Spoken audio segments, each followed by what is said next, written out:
Olá, muito boa tarde para você. Agora são 3h03. Estamos começando mais um debate CBN aqui na Rede Gazeta, de onde falamos ao vivo. Debate CBN que começou lá em 2011, aqui mesmo na rede também, quando foram reunidas mais de 40 entidades da sociedade civil para discutir o dia a dia do Espírito Santo, o mercado de trabalho, o desenvolvimento econômico e também social aqui do Estado. Lá em 2011, quando o debate foi iniciado, nós reunimos aqui 260 propostas das mais variadas áreas: saúde, educação, mercado de trabalho, região metropolitana, grandes projetos e outras questões também.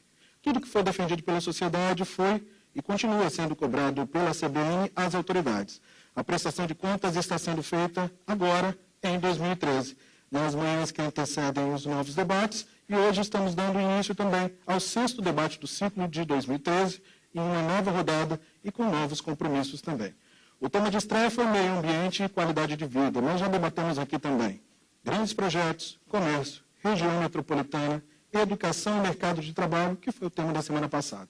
Hoje, o tema aqui é futuro da mobilidade urbana e da infraestrutura. Para nos ajudar neste debate, contamos com um palestrante, convidado, o Sr. Wagner Colombini Martins, ele que é consultor e especialista em coordenação e gestão de projetos de logísticas e transportes também.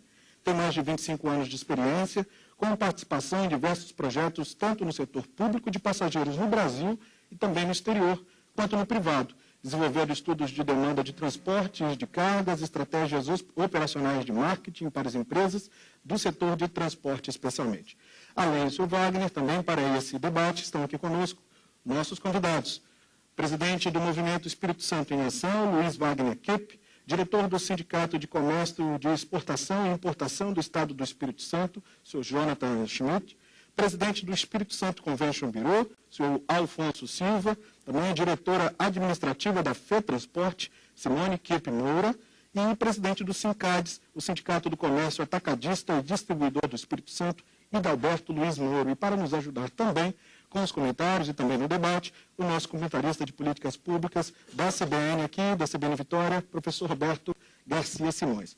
O evento está sendo transmitido, naturalmente, como vocês estão nos assistindo agora, pelas câmeras da Gazeta Online TV, GTV, pelo endereço www.gazetaonline.com.br/debate-CBN. Você que está nos ouvindo, quer nos assistir, acesse esse site ou ouça tudo na íntegra, ao vivo, pelo site da CBN, além do próprio rádio. No site, o www.cbnvitoria.com.br.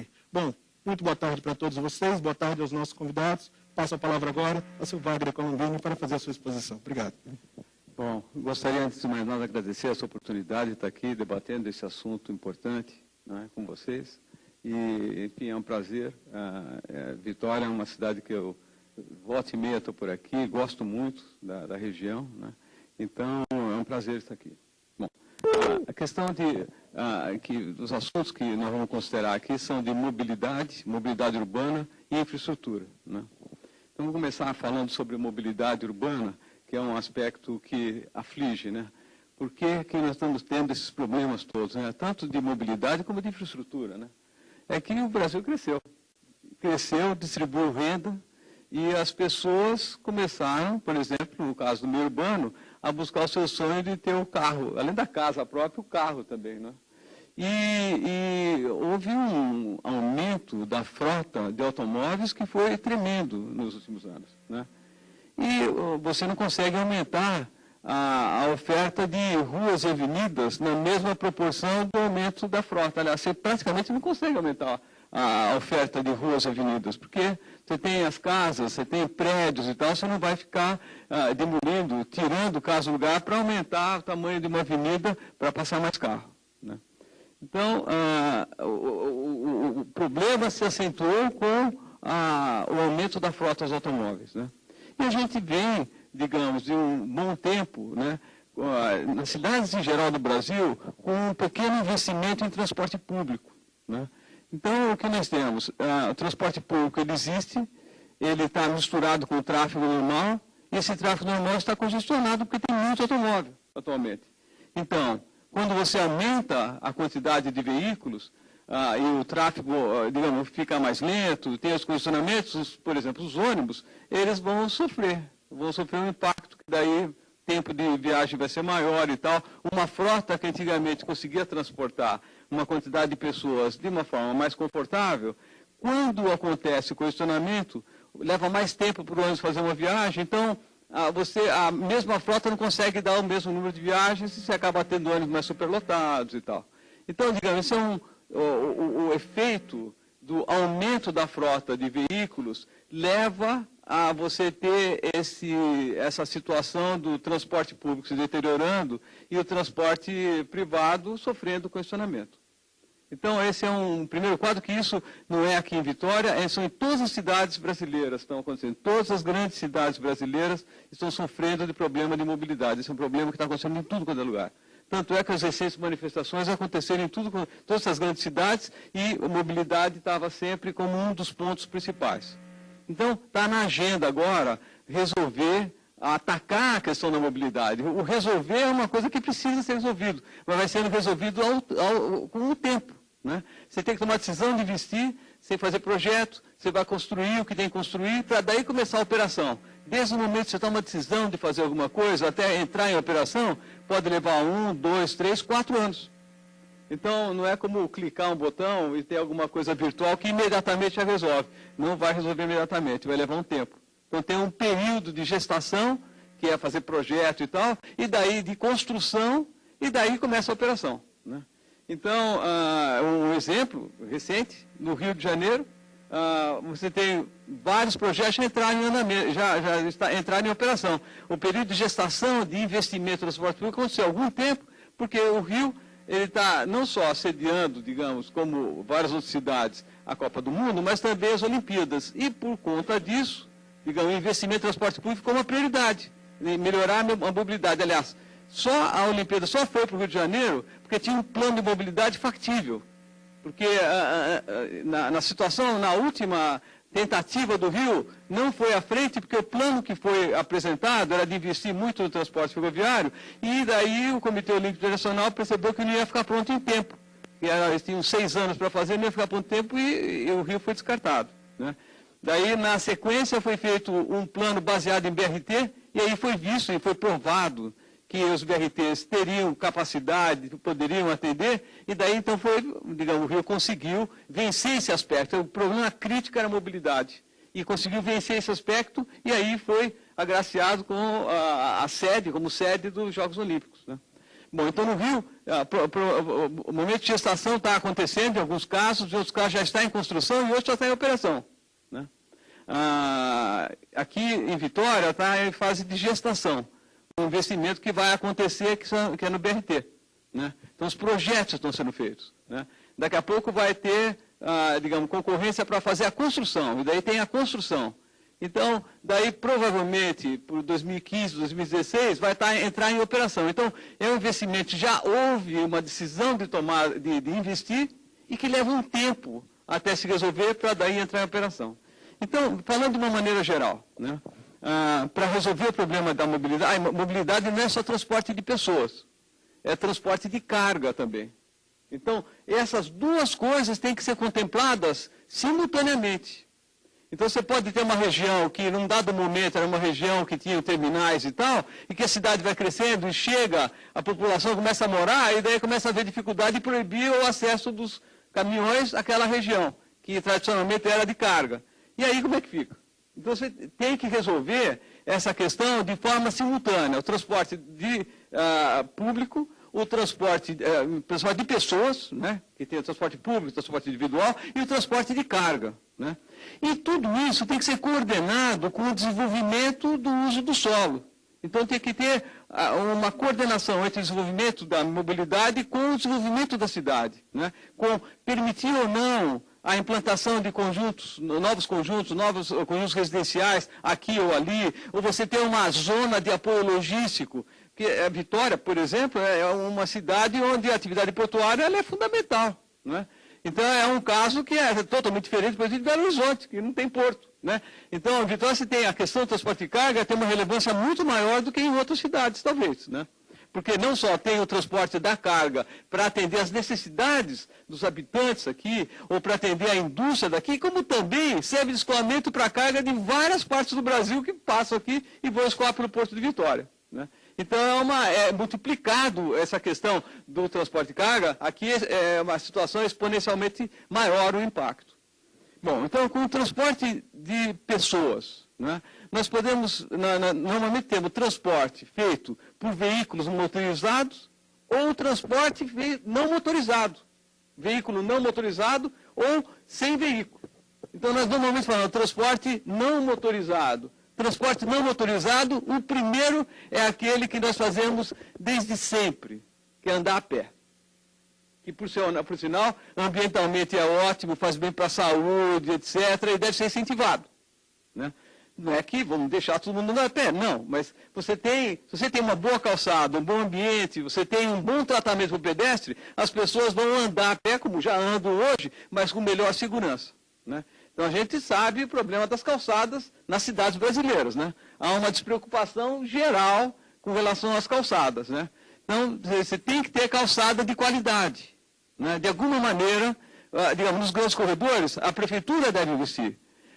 De uma maneira geral, nos locais residenciais e tal, tem que ter uma maneira de verificar, ter um padrão e fazer com que as casas, os proprietários, eles garantam, mantenham a calçada nas condições corretas, que foram definidas pelo padrão. Bom, então, transporte a pé, ele é importante e a gente sabe que uma boa cidade, uma cidade ambientalmente compatível, com um bom saneamento, uma cidade desenvolvida, é aquela que permite as pessoas caminharem sem preocupação, sem se machucar porque pega um buraco, né? O idoso pode caminhar sem problema, o cadeirante pode caminhar pode se movimentar sem problema, né? Bom, também uma outra característica da cidade desenvolvida é que o sujeito pode pegar sua bicicleta e ir para qualquer lugar, quase qualquer lugar, sem problema. A cidade desenvolvida você pode ir para qualquer lugar sem problema com a sua bicicleta. Então, em muitos casos, você fala, pô, mas andar de bicicleta, que chato, perturba o ciclista. A gente tem que incentivar o uso da bicicleta. Mas como incentivar o uso da bicicleta se você está numa situação de perigo, né? Então, você tem que criar algumas infraestruturas aonde, junto aos principais corredores ou paralelo aos corredores, você buscar a melhor inserção de ciclovias, de ciclofaixas, né? Então, essa é uma forma interessante de incentivar o uso de bicicleta, né? E de fim de semana, promover de uma maneira mais intensa o uso de bicicleta, fechando algumas ruas para ser rua de lazer, que é interessante. E fomentar, porque faz bem para a saúde. O sujeito, ao caminhar ou andar de bicicleta, ele vai estar fazendo aquela quantidade mínima de uns 30 minutos de exercício, que vai garantir que ele tenha uma saúde boa, que vai diminuir o uso do sistema público de saúde, vai melhorar, vai no sentido favorável de diminuir problemas de saúde, né? Então, transporte não motorizado é um assunto importantíssimo que, em geral, é desconhecido ou é relevado a um segundo, ou terceiro ou quarto plano, né? Então, essa é uma questão que deve colocar em cima. A cidade desenvolvida tem um transporte não motorizado de qualidade. Transporte, você poder ir a pé ou ir de bicicleta sem preocupação, sem correr risco, né? Bom, daí nós temos o transporte motorizado. Então, o transporte motorizado tem transporte coletivo e o transporte individual. Transporte individual, nós temos automóvel, e agora, chegou aqui já há algum tempo, e vai cada vez ser mais importante, é motocicleta. Então, as pessoas usando motocicleta, isso vai acabar acontecendo de uma maneira cada vez mais intensa. Então, tem que haver uma maneira você disciplinar o uso das motocicletas, de alguma maneira. Em São Paulo tem umas experiências interessantes, tem uma faixa específica, estreitinha, junto ao meio-fio, para a motocicleta, que é interessante, porque essa faixa, ela existe entre os carros, né? Agora, se você pega e eventualmente estreita um pouquinho as faixas e você deixa a faixa só para a motocicleta, você fica numa situação é melhor para o motorista, porque ele sabe que no meio, entre os carros, o motorista pode ir de uma faixa para outra sem ter uma preocupação que de repente tiver uma moto, sabe, o motociclista, normalmente ele não é motorista, ele não sabe como é que é o tempo de reação do motorista. E ele anda de uma maneira absurda, de uma maneira geral, eu vejo isso, eu sou de São Paulo, eu sei bem como é que é isso daí, eles andam de uma maneira que, se eles dirigissem, soubessem dirigir, eles não andariam daquela forma. Porque não dá para ver muitas vezes. Então você fica sempre preocupado em querer mudar de faixa. Como é que é? Se tem alguma moto ou não. Agora, se você consegue concentrar nos grandes corredores uma faixa específica só para moto, seria uma coisa interessante, por exemplo. Né? Então a moto veio aí para ficar e vai cada vez aumentar mais. Né? E os automóveis, né? Digamos, para melhorar a circulação, a gente tem que lançar a mão do ITS, que são sistemas inteligentes de transporte. Né? Então, você ter sistema centralizado de controle semafórico. Hoje, em algumas cidades europeias, tem um esquema de você ter um modelo de tráfego que estima o que vai acontecer na próxima hora. E se você tem algum incidente, algum problema, ou teve uma enchente, então uma rua está intransitável e tal, como você faz? Isso não é previsível, não dá para você ter um plano de prateleira, porque de repente é aqui, ou é ali, ou é em outro lugar. E daí você tem condição de rodar um modelo e você vê qual é a maneira ótima de você resolver o controle de tráfego, para daí minimizar os efeitos desses incidentes. Né? Então, esse é um assunto. O uso de ITS deve aumentar na melhoria da movimentação por alto. Né? E o uso de ITS através de painéis de mensagem variável, olha, por aqui leva tanto tempo, por lá, e que vão variando mesmo, você tem condição de dar informação correta e projetando na próxima hora, por exemplo, o que vai acontecer. Então, esses são coisas que estão acontecendo na Europa e que a gente deveria trazer para cá. Porque o custo não é um custo que é modesto, fácil, é investimento em infraestrutura. Né? E você melhora, você faz um uso melhor da infraestrutura. É interessante como, digamos, exemplo de tratamento de tráfego. Em São Paulo, o tráfego é pesado. Né? É muito pesado, mas não é caótico. Né? Você, por exemplo, você tem algumas cidades que a quantidade de veículos é muito menor, mas você tem problemas. Por quê? Em cada interseção, você permite a conversão à esquerda sempre, mesmo em avenidas importantes. Né? Quando você permite a conversão à esquerda, o semáforo, em vez de ter duas fases só, ele acaba tendo que ter uma terceira fase para a conversão à esquerda, então você divide em três o tempo que você tem disponível de verde, em três movimentos. Ao passo que a conversão à esquerda, você pode ir um pouco à frente e fazer um movimento de retorno, e daí você atravessa em cruz, em perpendicular, tendo duas fases somente. Então, digamos, pensar de usar somente... Aqui em Vitória, isso já é bem praticado, é uma situação bem boa. Vitória, o trânsito aqui também não é caótico, é um trânsito que é disciplinado. É pesado, mas é disciplinado. Né? Mas eu vejo a cidade de Lima, eu tenho trabalhado em Lima, no Peru, a quantidade de veículos é muito menor e lá o trânsito é parado. Por quê? Tem todos os movimentos possíveis em tudo quanto é lugar. Não funciona. Eu trabalho muito na África, em cidades africanas, acontece a mesma coisa. Fica um trânsito totalmente pesado. Não funciona. Né?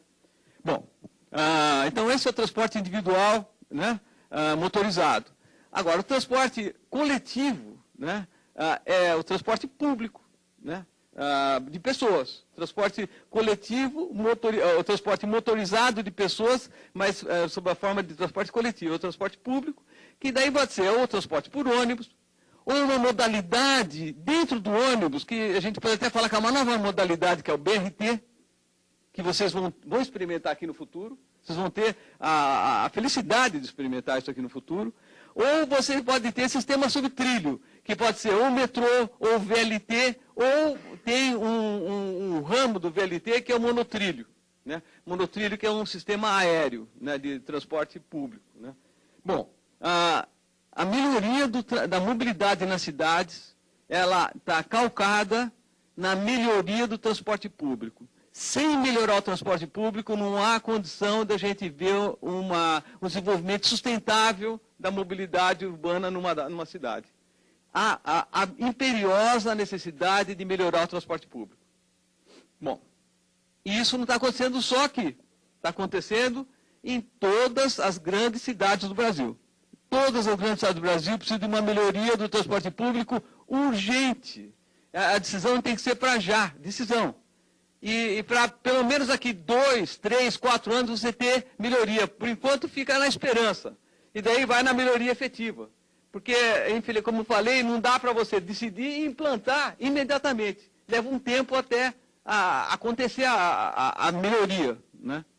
Bom, você tem com o transporte de ônibus, uma coisa que foi feito e que foi rápido, e é uma experiência carioca, foi a implantação do que eles chamam BRS, né? Isso pode ser feito rapidamente, né? O BRS o que é?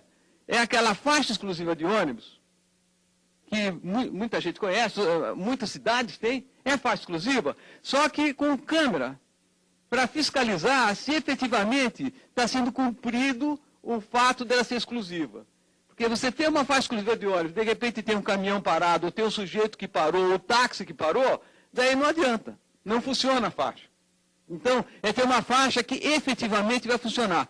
E ela só funciona tendo câmeras e para verificar se está acontecendo essa melhoria ou não, né?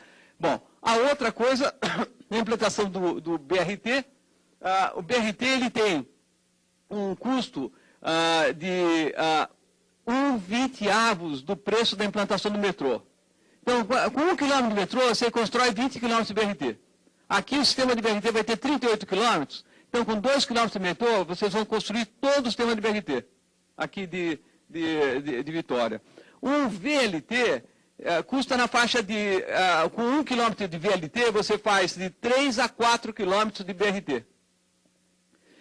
Então, digamos, a decisão, a capacidade de um BRT é similar à capacidade de um metrô.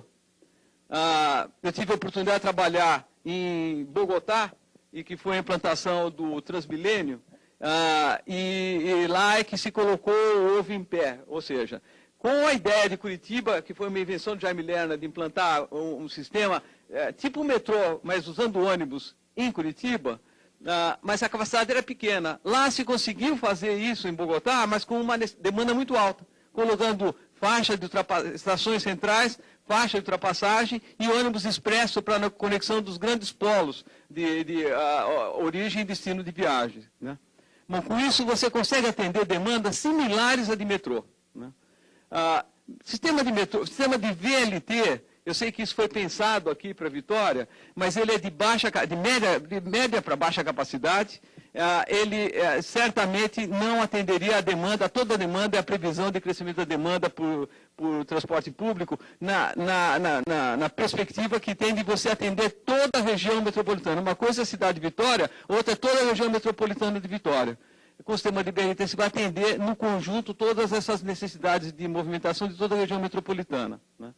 E o sistema de metrô é muito caro, né? Então, só para cidades muito complexas, e que mesmo assim, uma cidade como São Paulo tem investimento lá prioritário em metrô e trem metropolitano. Mas não fizeram nada, ou muito pouco em BRT. Deveriam ter começado a fazer o BRT, para daí implantar o metrô, mas esgotar o investimento de BRT, porque nós temos que rapidamente melhorar. Nós temos que implantar rapidamente. O sistema de BRT você leva de 2 a 4 anos para implantar. Em Bogotá, foi 3 anos para implantar, desde o estudo até a inauguração, foram 55 quilômetros em 3 anos. Um sistema de metrô, olha, a linha 4 em São Paulo, 10 anos para implantar a linha 4. Né? Então, não é que é sempre assim. Agora tem uma perspectiva da linha 5 levar a continuidade, a linha 6 levar 6 anos. Mas, olha, para você implantar, isso, primeiro, e o custo envolvido, né? Você tem que ter o recurso, porque às vezes demora, porque acaba o dinheiro, né? Então, falta o recurso. Bom, então, enfim, com relação à mobilidade urbana, eu preciso ainda falar sobre o transporte de carga, né? Transporte de carga é fundamental a implantação de zonas de apoio logístico, tá certo? Aos portos, você ter as possibilidades de ter terminais e tal. E isso agora se denomina de plataforma logística, implantar plataformas logísticas para o transporte de carga, né? Onde as empresas podem ter seus terminais, né? Essas plataformas em geral estão conectadas com o sistema ferroviário, né? E elas são multimodais, né? E permite então uma movimentação de veículos pesados, eles chegam até essas plataformas, tá certo? Depois, para ir aos portos, eles vão aos portos na medida que eles podem ser atendidos, né? Para evitar filas como recentemente aconteceram lá em São Paulo, por exemplo, que a fila chegava até o topo da serra, porque teve um problema de descoordenação em alguns terminais, e daí o pessoal, os caminhões iam direto ao terminal, não tinha lugar, e daí a fila ia subindo em direção à Via Anchieta, né? Lá em Paranaguá também a fila, na época da safra, sobe até perto do Planalto. Bom, a plataforma logística é absolutamente fundamental de se pensar em implantar e ter um plano para a implantação dessa plataforma. Rio de Janeiro agora, eu vou estar envolvido num plano que é para implantar, ter um plano de transporte de carga que é visando a implantação de plataformas logísticas. Porque esse é um aspecto, é por aí que você vai evoluir. E disciplinando o transporte de carga para a cidade.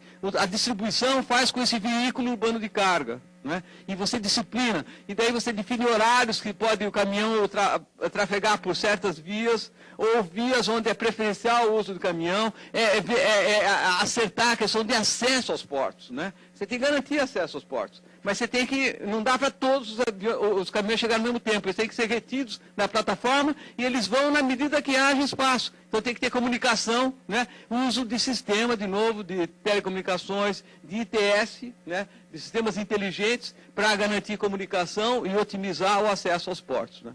Então, olha, tem também a parte de infraestrutura, e que eu entendo que a iniciativa privada, principalmente na regional, rodovias, ferrovias, nos portos aqui é muito importante, né, que vamos passar por concessões, um período de concessões, né, e nós vamos estar numa situação com participação da iniciativa privada. Isso é absolutamente fundamental e acho que é o caminho correto que a gente vai estar seguindo. Então, por enquanto é isso. Por enquanto é isso. Sr. Wagner, eu quero agradecer a sua exposição e também acho que foi enriquecedor aqui para os nossos convidados, que daqui a pouquinho, no próximo bloco, depois do Repórter CBN, o intervalo, voltam os nossos convidados aqui da sociedade civil, representando também entidades, para apresentar as suas propostas em relação ao tema mobilidade e infraestrutura. Um registro que precisa ser feito.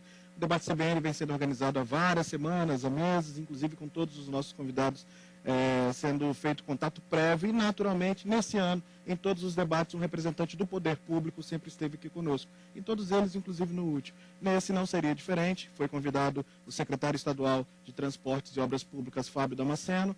Estava confirmado até ontem, quando a informação da secretaria de que ele não viria, não participaria desse debate, um compromisso de última hora. Fica o registro, então, da ausência de um representante do poder público. Bom, agora são 3h36. Nós falamos ao vivo, novamente, aqui da Rede Gazeta, de onde acontece o debate CBN 2013. E no tema de hoje, discutimos aqui mobilidade e infraestrutura urbana. No primeiro bloco, o nosso convidado, palestrante Wagner Colombini, fez uma exposição falando justamente sobre exemplos e práticas na área de mobilidade e infraestrutura, tanto no Brasil, alguns exemplos de fora do Brasil também. E agora, nesse bloco, falaremos com a sociedade civil organizada, entidades que estão presentes aqui. Começamos agora a conversa com o presidente do Movimento Espírito Santo em Ação, Luiz Wagner Kipp, para fazer a sua apresentação. Boa tarde, senhor Luiz. Boa tarde, Geraldo, todos presentes, quem está nos assistindo e ouvindo. Meu tema até foi facilitado aqui pelo Colombini, pelo Wagner Colombini, quando ele vai exatamente na questão do transporte de carga, todos os modais que integram esse transporte. O planejamento, que é um tema que foi abandonado por muitos anos no Brasil, nos estados e nas prefeituras, né, no município. Aliás, diga de passagem, o que existe de real é o município, né, que é onde as coisas têm a condição de acontecer e de planejar. Então, nós perdemos essa capacidade. O que nós precisamos agora de recuperar isso? E qual é a proposta, então, que o Espírito Santo em Ação traz aqui para essa grande mobilização que está sendo feita aqui pela CBN? É a questão do estudo de uma plataforma logística. E o Espírito Santo, por ter várias regiões portuárias, tem uma tendência de crescer desordenado, se isso não houver um planejamento, de uma forma muito maior do que outras regiões não estão na costa brasileira. Então, a proposta que nós trazemos aqui é o conceito de uma plataforma. Essa plataforma ela tem como um dos principais conceitos é o plano diretor. A prefeitura, através do seu PDM, ordenar o que deve ficar localizado em cada ponto. Nós temos um caso aqui que dá para exemplificar bem, que é o caso da Serra, um município que sempre atua à frente, sempre teve mais planejado que os outros, teve seu centro industrial, mas pecou num ponto, não segregou a área de logística e foi expandido durante o bairro, por todo o bairro. E o que aconteceu? Hoje misturou a área urbana, a área de residência com armazéns de cargas. O que está acontecendo? Começaram a baixar decreto, portarias proibindo o trânsito de caminhões. Então, falta de planejamento, por mais que tenha que se elogiar esse município, que ele conseguiu atrair toda essa logística, mas pecou por não ter uma ordenação. Então, o que nós deixamos aqui é o conceito, estamos desenvolvendo, é um projeto nesse conceito da plataforma logística. A plataforma, que ela está inserida muito forte no conceito da mobilidade urbana, porque ela não tem que estar num único sítio, ela pode estar em sítios próximos, mas ela tem que estar integrada, independente, para não sobrecarregar as vias normais de trânsito, ou então ampliar essas vias para que possa fazer essa integração. Mas estamos falando de uma forma de sistema, desde o sistema de comunicação, de integração. Então, é uma plataforma onde você tem a área de logística, armazenagem, você pode ter o centro de abastecimento, o caso do Espírito Santo, uma SEASA, um parque industrial, que é o conceito de porto-indústria. Então, você pode ter todos esses equipamentos num único sítio, se tiver disponibilidade para isso, como é o caso de Verona, que é o modelo que nós estamos acompanhando, que estará em 10 milhões de metros, ou então, você, no caso aqui, que se atenderia e ficaria socialmente melhor, atenderia, por exemplo, na Grande Vitória, atenderíamos a Cariacica, Viana e Vila Velha. Esses 3 municípios poderiam estar integrados num projeto desse. Sem considerar, outro ponto importante, a Barra do Riacho já é uma plataforma logística, sem ordenação. Você tem aeroporto, ferrovia, rodovia, porto e parque industrial. Mas se você não tiver urgente um plano diretor, vai ficar intransitável e vai ficar impossível de qualquer movimentação de pessoas e bens naquela região. Então, o que nós temos que fazer é trabalhar com antecedência, planejar, deixar aqui, acho que um grande legado que nós podemos deixar é um planejamento para a região metropolitana. Fala-se no Porto de Vila Velha. Eu acho importante, mas não podemos deixar para Vila Velha apenas um porto que é um ponto de passagem. Eu acho que tem que ser integrado toda uma área de logística, e essa plataforma que nós estamos propondo, ela envolve porto. Então, na região de Vila Velha, teria que ter também o aeroporto, teríamos que ter também em Vila Velha já um sítio aeroportuário para ser o novo aeroporto da região.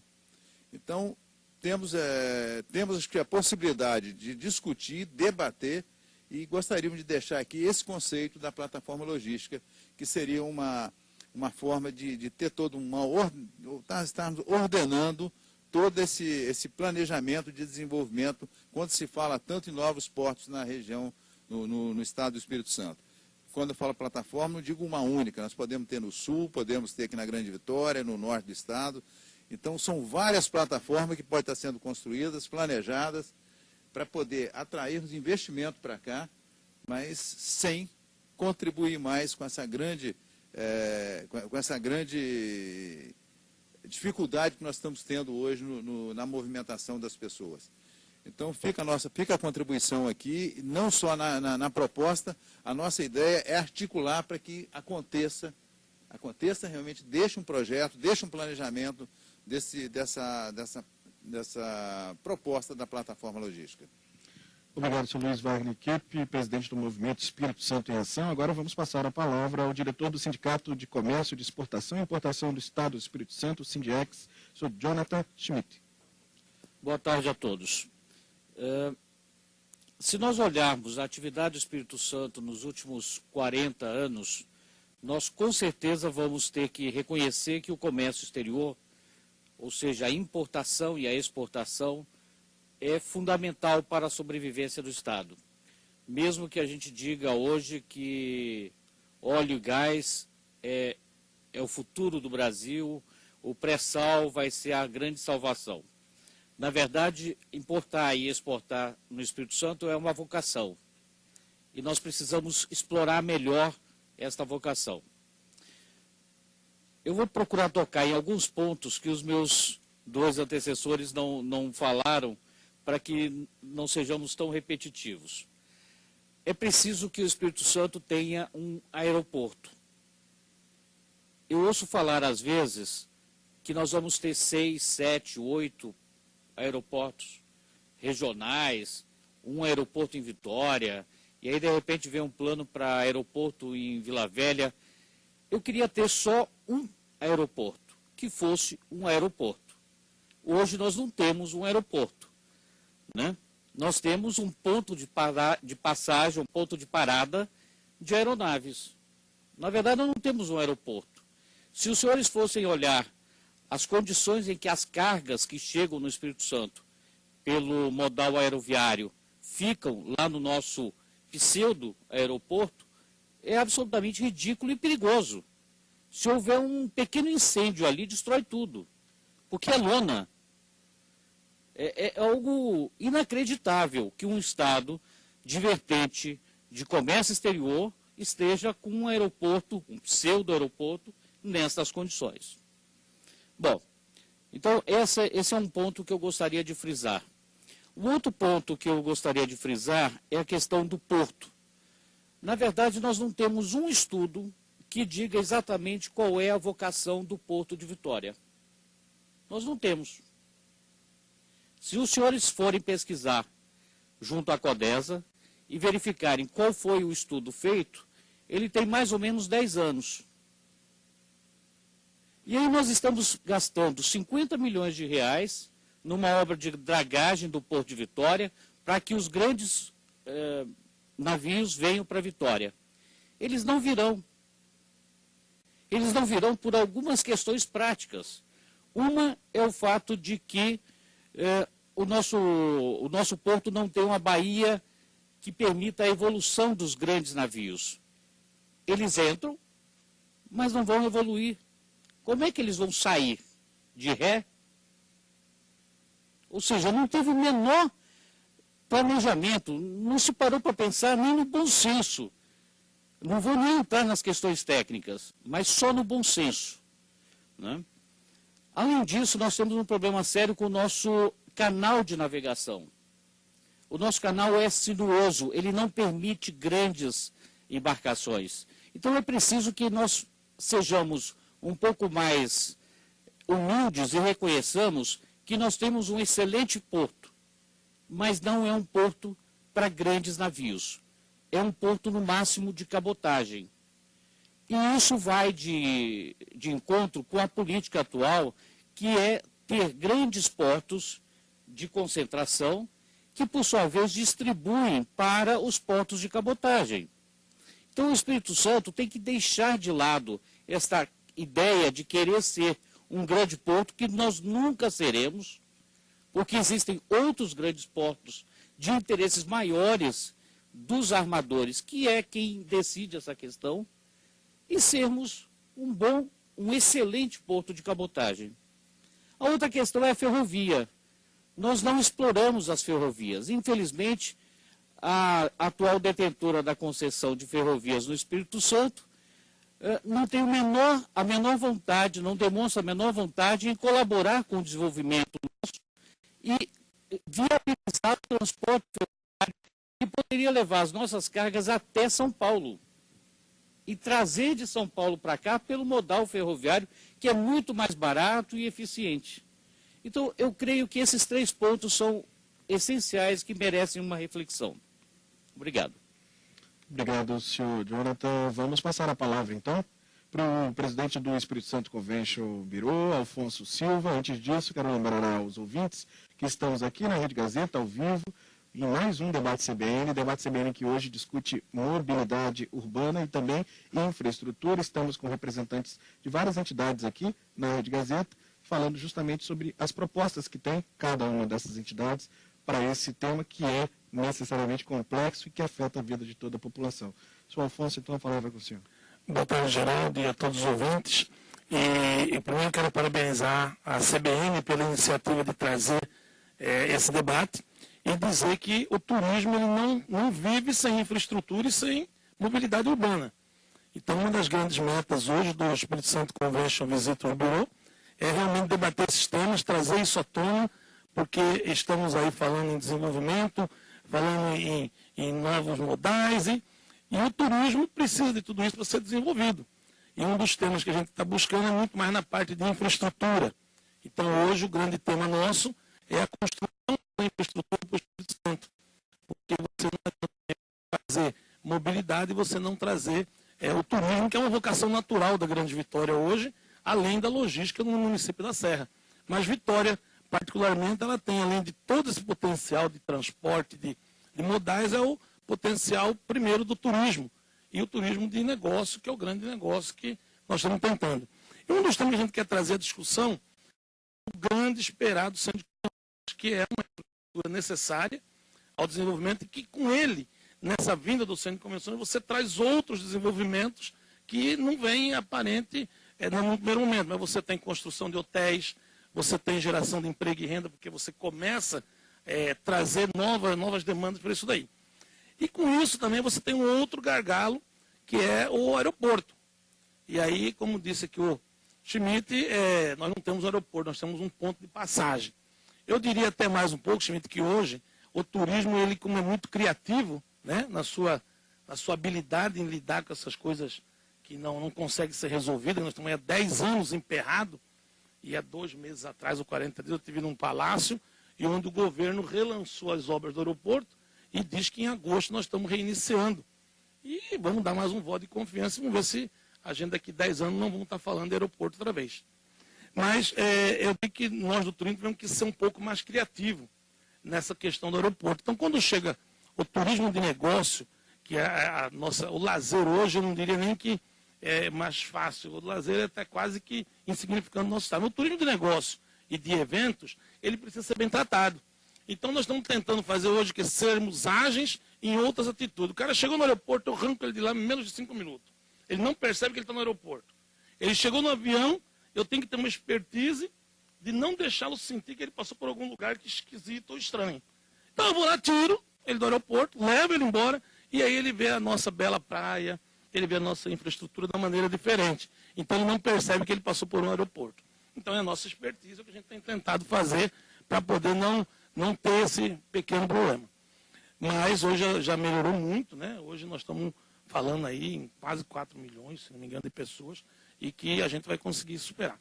E a outra coisa é também essa finalização. Realmente a obra do aeroporto para o turismo de eventos é fundamental. Não se faz turismo sem mobilidade, não se faz turismo sem infraestrutura, e não se faz turismo numa cidade que você não quer para você viver. Então, se eu estou numa cidade onde eu não quero viver nessa cidade, onde eu tenho um incômodo do trânsito, onde eu tenho um incômodo de um monte de empecilhos, de modais, eu não vou querer viver nessa cidade. E se eu não quero ver, como é que eu posso atrair um turismo para cá? Porque a melhor cidade para você fazer turismo é aquela cidade que você quer viver, onde o povo sente bem, onde o povo, no domingo ali na beira da praia, que eu fico olhando maravilhosamente, todo mundo pedalando, mas só no domingo.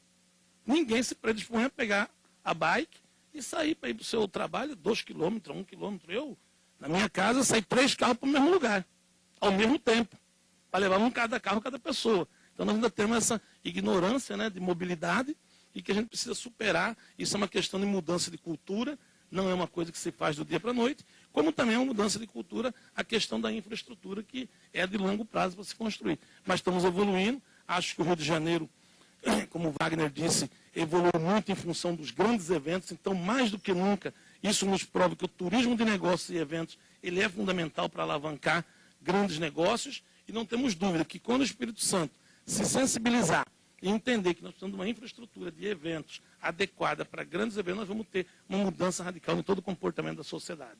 Só isso, obrigado. Ok, senhor Afonso, obrigado então pelas suas palavras.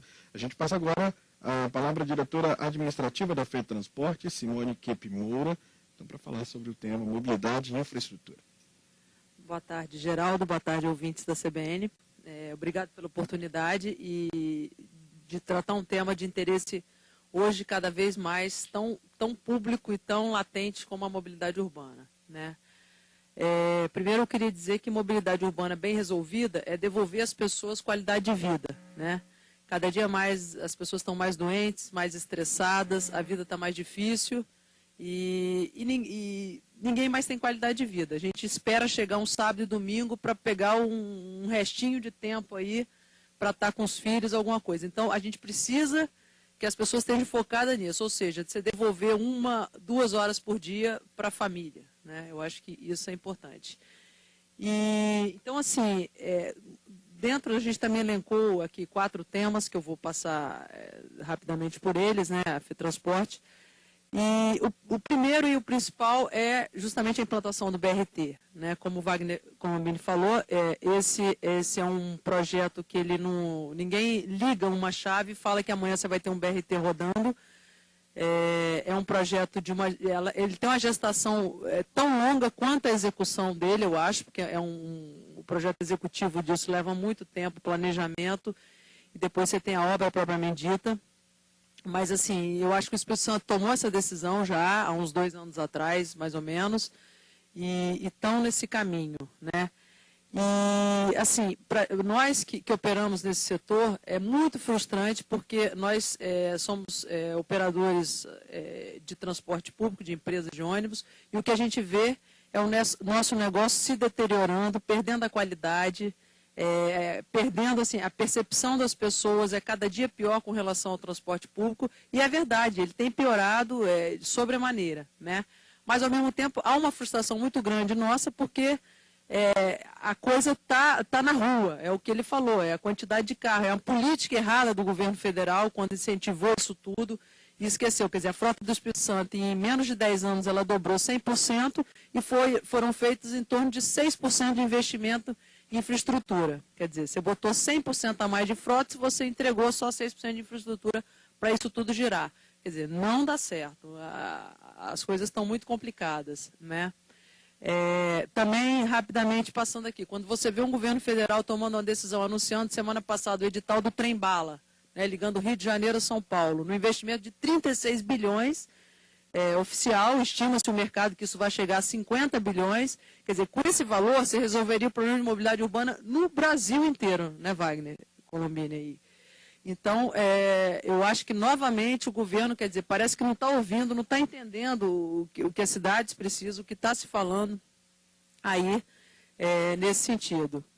É importante também dizer que no mundo inteiro as pessoas cobram, né? Poxa, mas na Europa você tem um monte de coisa boa, você tem trem, você tem metrô, você tem... Isso é altamente subsidiado, é subsidiado em torno de 70% a 80%. Né? Um passageiro de ônibus, por exemplo, na França e na Espanha, ele custa em torno de R$11 para o Estado. E a tarifa cobrada lá deve ser €1 por aí. Então, então assim, esse transporte, essa mobilidade, esse transporte público de mais qualidade, ele é muito caro, né? E na modalidade que você tem hoje, você tem que achar uma tarifa módica. Então, também você não pode dar tanta coisa ao transporte, porque você não pode cobrar essa tarifa das pessoas, porque as pessoas não têm como pagar isso. Então, é uma linha muito tênue, né, esse equilíbrio aí que a gente tem sempre que buscar. Mas, sem dúvida, tudo está se deteriorando em função do trânsito nas cidades. Então, esse é um ponto, a implantação do BRT é fundamental. Outro ponto que a gente acha também, que é o investimento em mobilidade urbana fora do eixo da região metropolitana. A gente tem falado muito só na região metropolitana, mas tem também as cidades. E hoje você tem uma lei que obriga, né, as cidades a terem seus planos de mobilidade urbana. Então, o governo, em parceria com algumas prefeituras, como Guarapari, Anchieta, Cachoeira, Aracruz, Linhares, Colatina, estão preparando esse plano e precisam de ter isso também para você também, que não adianta resolver o problema da região metropolitana e deixar o interior todo complicado, até porque tem várias BRs que passam dentro do interior. O outro ponto é a obra de duplicação da BR-101 e 262, a 101 finalmente foi resolvida, né? Agora está em curso aí, a concessão inicia-se aí com as obras, com as coisas, e a 262 também está perto de começar, ok? Então esse também é um ponto fundamental na questão da mobilidade e logística. E o último ponto, rapidamente, é o Proedes Logística, que o governo lançou há pouco tempo atrás, onde que ele vai tratar de forma integrada, né, tratando rodovia, porto, e fazendo isso de forma integrada, em quase 2.800 quilômetros de rodovia vão ser tratadas nesses Proedes, e conforme dados do governo do Estado, você já tem 60% dessas ações em andamento, né, no investimento de quase 3 bilhões.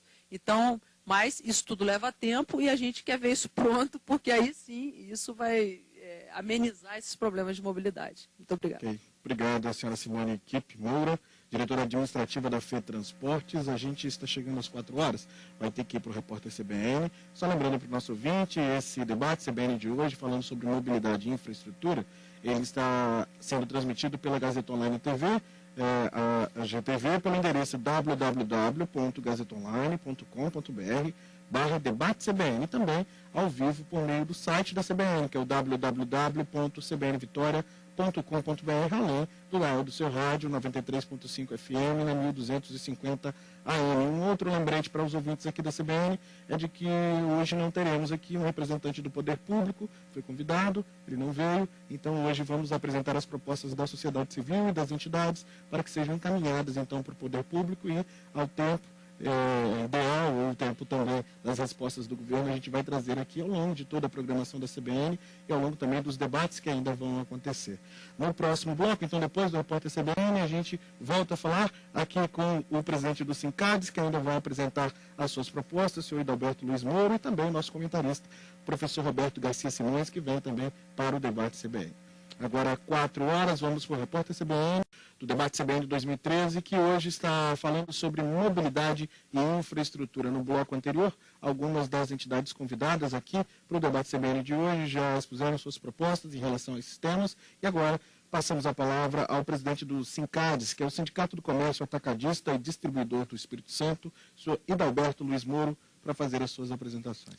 Boa tarde, Geraldo. Boa tarde, demais debatedores. Boa tarde, ouvintes. Nós lamentamos a ausência do representante do governo do Estado, mas lamentamos mais ainda, e aqui não foi também convidado, um representante do governo federal que pudesse dar uma resposta para o Espírito Santo, porque do abandono dos últimos anos de uma pauta extensa e longa e não atendida de infraestrutura principalmente, onde projetos se arrastam anos após anos sem uma condição de oferecer a mínima condição de mobilidade, seja de carga, seja de urbana. Um exemplo disso clássico foi 30 quilômetros para se asfaltar o contorno de Vitória, e essa obra consumiu um volume enorme de recursos e hoje a obra é já entregue praticamente falida. Então isso é de lamentar não ter uma explicação do governo federal. Com relação à atividade distribuidora atacadista, o segmento foi fortemente impactado nos últimos anos, exatamente em função do aumento de renda, de consumo da sociedade. Essa atividade ganhou uma importância muito grande, pois ela faz o meio entre a indústria e o consumidor final. Hoje existe no Brasil mais de 1 milhão de pontos de vendas de varejo, e é impossível para a indústria fazer a distribuição a todos esses pontos. Então, aí é que entra a importância da atividade. O Espírito Santo, nos últimos anos, nós tivemos um aumento considerável da atividade, face à ótima localização que o Espírito Santo tem, face às políticas de incentivos que o Espírito Santo permitiu nesses últimos anos trazer mais de 600 empresas que faz dessa atividade hoje o terceiro maior polo de distribuição no Brasil, depois de São Paulo e depois de Minas Gerais. Mas essa atividade gera também hoje um emprego de mais de 30 mil empregados, empregos entre diretos e indiretos, e é uma atividade que ela movimenta muito volume de carga. E através desse grande volume de carga, desde o modal rodoviário principalmente, a atividade tem também uma necessidade muito grande de armazenagem, que um pouquinho mais na frente nós vamos falar. Nós defendemos e apresentamos 4 sugestões que são impactantes nas nossas atividades. A primeira dela, e que nos preocupa muito, é a concessão das estradas. A concessão dada, ela vai levar um número muito grande de anos para ser realizada. Isso nos preocupa. O aeroporto, que já é uma pauta que todos os anteriores já falaram, também nos preocupa.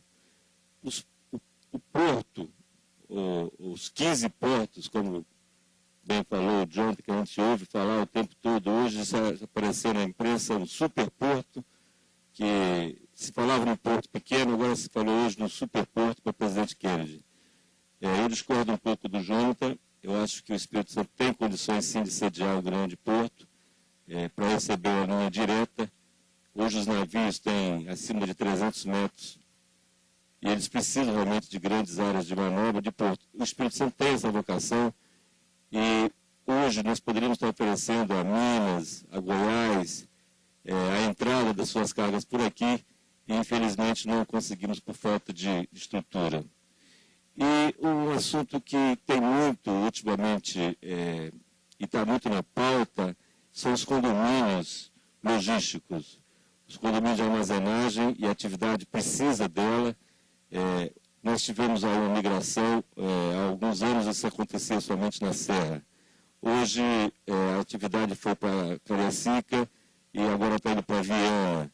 Faça exatamente a necessidade de áreas que precisa e faça os preços altos do metro quadrado, onde se precisa ir se expandindo. Isso eu acho que é muito bom, porque descentraliza e permite que se possa fazer infraestrutura e até não se impactar tanto na mobilidade. Um exemplo disso também, claro, está acontecendo em todo o Espírito Santo, no que diz respeito às indústrias que vêm se instalando na região de Sudene, no norte do estado. Isso permite também que o desenvolvimento seja descentralizado. O que temos também nos preocupado muito também são as ameaças que o governo vai promovendo numa possível mudança na política de ICMS. Isso iria impactar fortemente o setor e, com certeza, se isso acontecer, essas empresas que vieram para cá, com certeza retornarão aos seus estados, pois a política de incentivo é fundamental para essa atividade ser exercida aqui no estado. Essa é a nossa contribuição, quero agradecer. Boa tarde. Boa tarde, obrigado, senhor Adalberto Luiz Moro, pelas suas palavras. Bom, como a gente informou no início do programa, do debate CBN, estamos, então, na fase de apresentações das ideias dos nossos representantes, das entidades que estão aqui.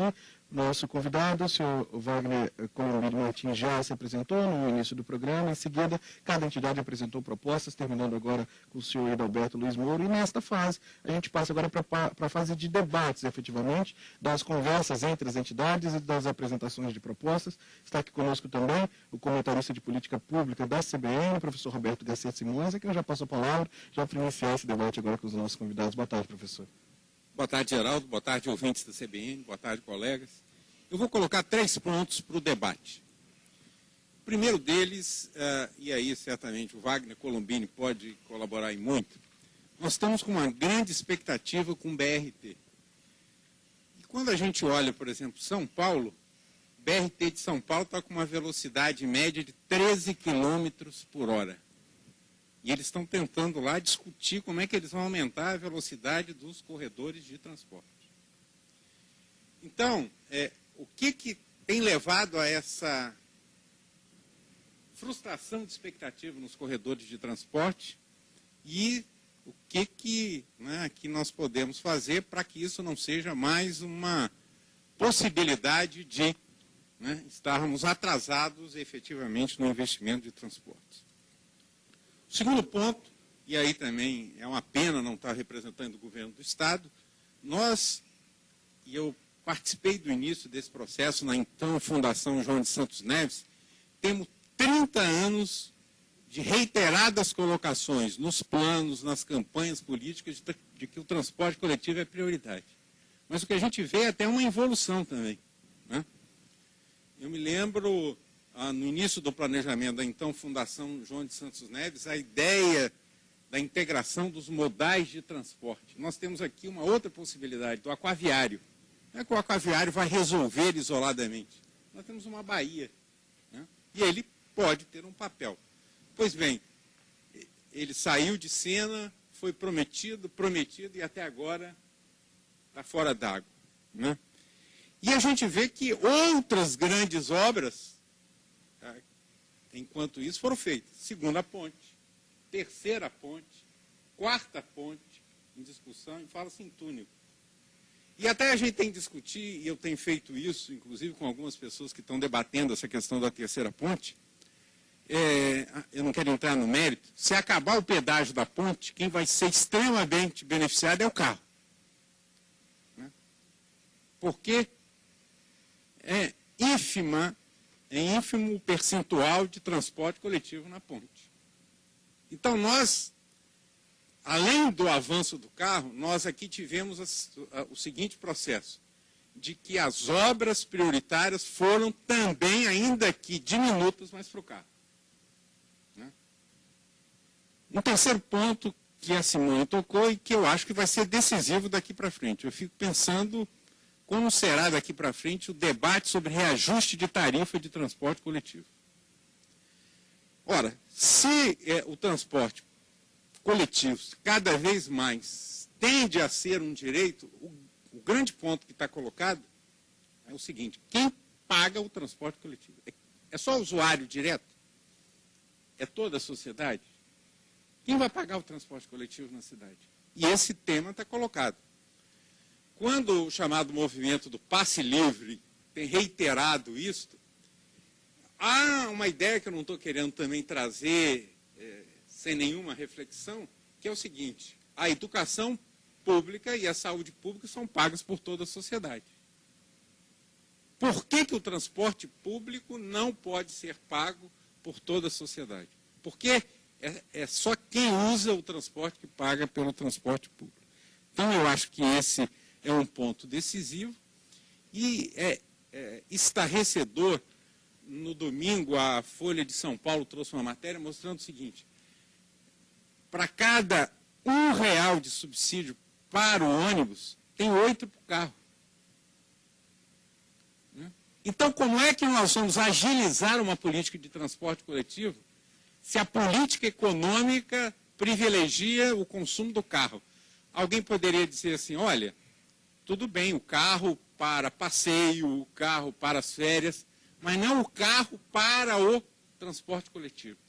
Transporte de pessoas na cidade, não o transporte coletivo. Então, acho que nós estamos numa corrida em que o transporte coletivo, né, no caso, inclusive, da Grande Vitória, se nós pegarmos o chamado Transcol, tem 32 anos que ele foi concebido, com pequenas alterações. Nós não fizemos nada em 3 décadas.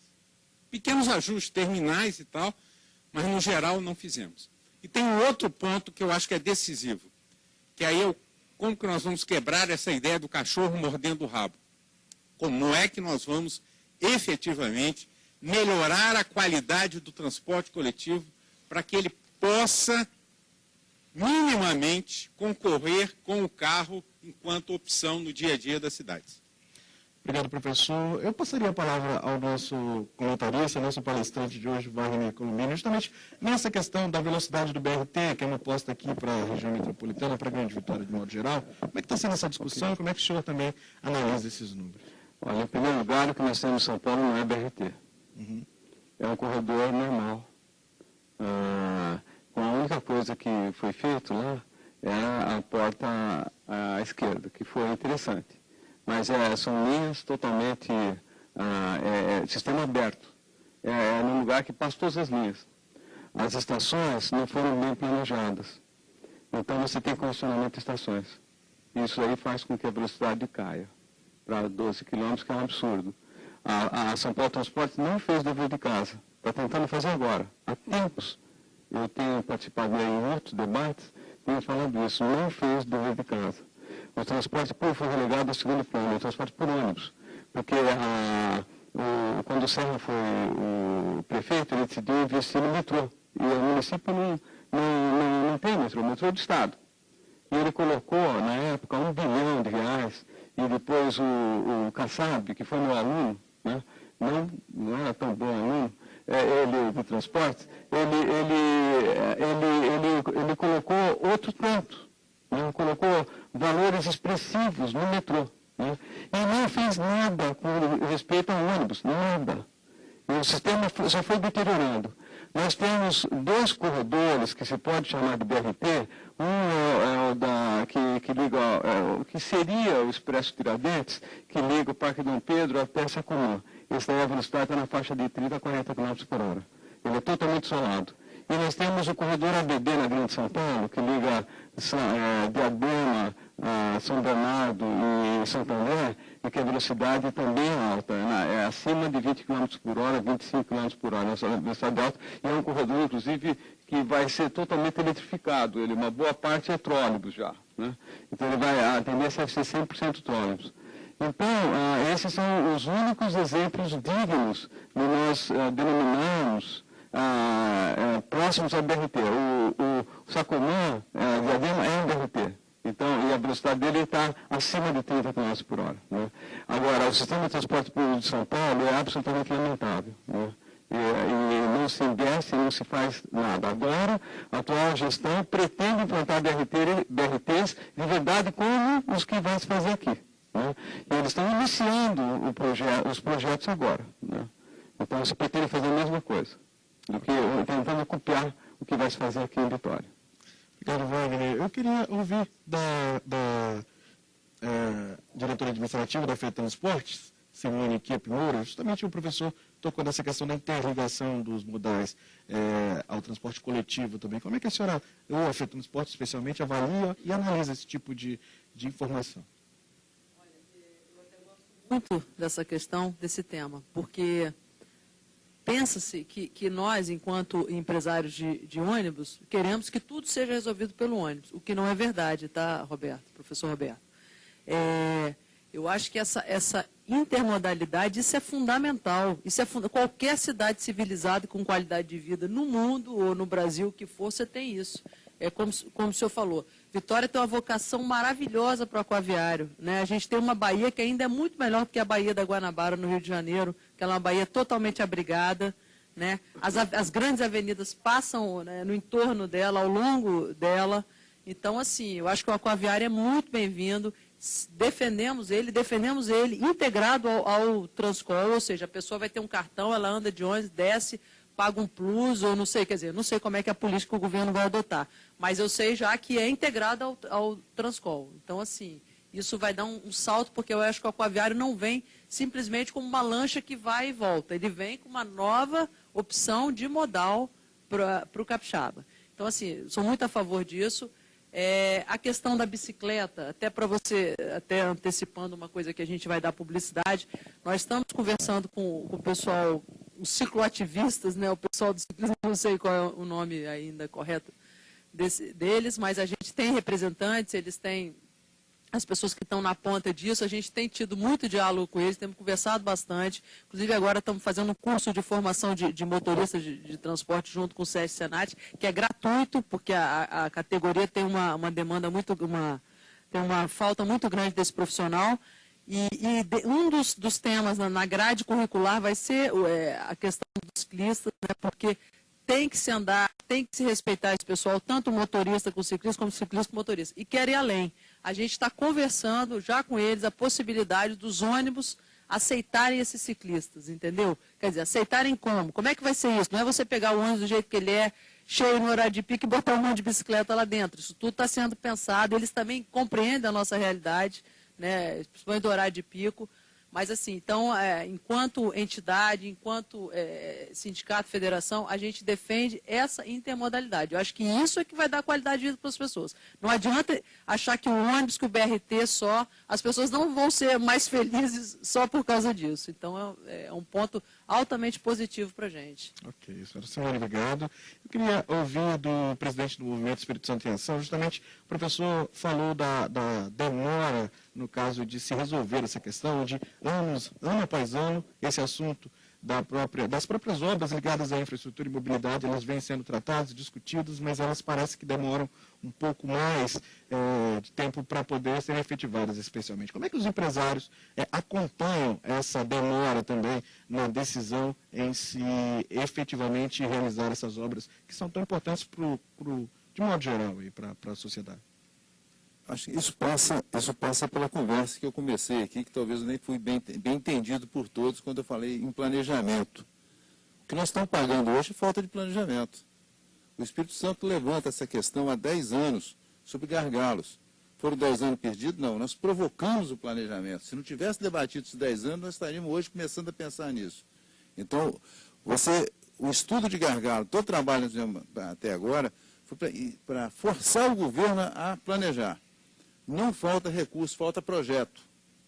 Mas projeto tem que estar integrado a planejamento. Então, se você vê, o Colombini conhece bem, hoje, para tudo que você tiver um bom projeto, você consegue recurso, tanto na área federal quanto na área estadual. Então, hoje, nós estamos pagando esse preço. O Espírito Santo passou aí numa situação muito crítica, e de 10 anos para cá passou a ter recurso, não exatamente de 10, vamos pegar de 6, 8 anos para cá. Quando chegou o recurso, não tinha os projetos, então passamos a correr atrás para fazer os projetos.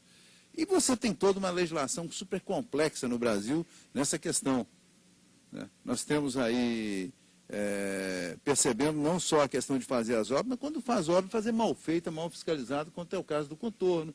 Nós tivemos o caso da 262, que foi recapeada aí, tem poucos anos, está sendo feito novamente, porque foi mal resolvida. Tá? Então, esse imbróglio, essa burocracia, é uma questão muito séria no Brasil para a questão de obra. Uma hora falta recurso, outra hora falta planejamento, falta recurso, falta projeto, e às vezes tem dificuldade de execução. Mas eu acho que nós estamos aprendendo a lidar com isso, estamos aprendendo a trabalhar com isso, e as coisas começam a acontecer. Eu sou da linha mais otimista, entendeu? Eu acho que as coisas começam a acontecer. Então, vamos ter uma evolução nessa questão grande, acho que estamos mais perto disso. O que nós temos é que correr mais nesse aspecto do planejamento, de ter as coisas mais ordenadas, uma visão mais de longo prazo que nós não tivemos até hoje. Nós estamos pagando por esse preço e não é justo deixar para outras gerações esse mesmo legado que nós recebemos.